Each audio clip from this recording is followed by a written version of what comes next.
سر London plan کی بات کی جاتی رہی ہے، اور جب سے پی ٹی آئی کو حکومت سے چلی گئی پی ٹی آئی، اس کے بعد سے ہم نے دیکھا کہ یہ الزام P T I bar bar Muslim league نون پر لگاتی رہی، میاں نواز شریف صاحب پر، کہ انہوں نے تحریری طور پر اسٹیبلشمنٹ کو لکھ کے دیا کہ ہمیں ایک تو سرعام معافی نامہ چاہیے، اور ہمیں سارے کیسز، پوری فیملی کو کیسز ختم کر دیے جائیں، اور نواز شریف صاحب کی واپسی بھی اس میں بشمول شامل تھی۔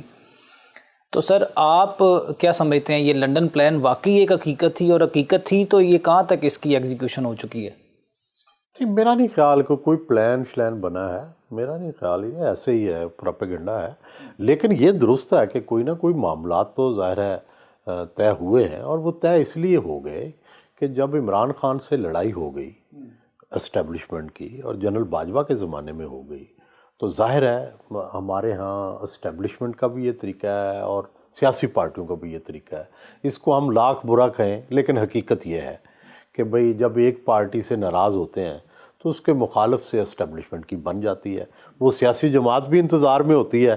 جب نواز شریف سے لڑائی ہوئی تو عمران خان تیار بیٹھے تھے اسٹیبلشمنٹ کی گاڑی میں بیٹھنے پہ، اور جب عمران خان کی لڑائی ہوئی تو نواز شریف تیار بیٹھے تھے اسٹیبلشمنٹ کی گاڑی بیٹھنے میں۔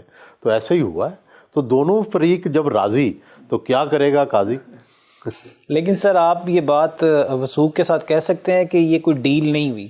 نہیں، یہ ڈیل تو پھر آٹومیٹک ہو جاتی ہے نا۔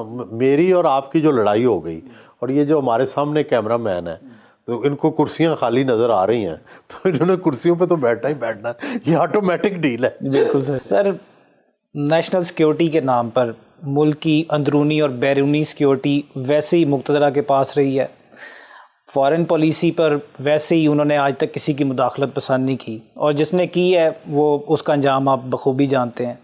سر اس کے بعد 9 مئی کے واقعے کے بعد دیکھا یہ جا سکتا ہے، تاثر بھی یہی ہے کہ law and order and governance بھی اب وہی سنبھال رہے ہیں۔